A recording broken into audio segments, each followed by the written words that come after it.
What's the meaning of brinksmanship?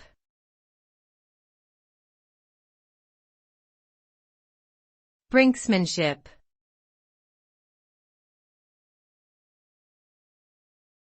Brinksmanship.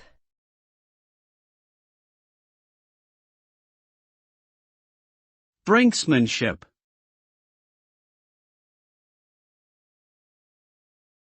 Brinksmanship.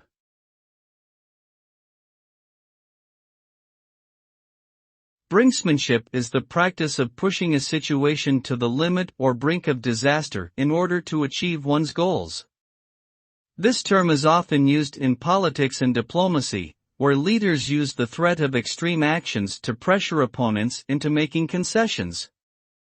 However, this tactic can be dangerous and often leads to unwanted consequences, including an escalation of conflict or even war. In short, while brinksmanship can be a useful tool in negotiations, it should be used with caution and only when absolutely necessary to avoid catastrophic results.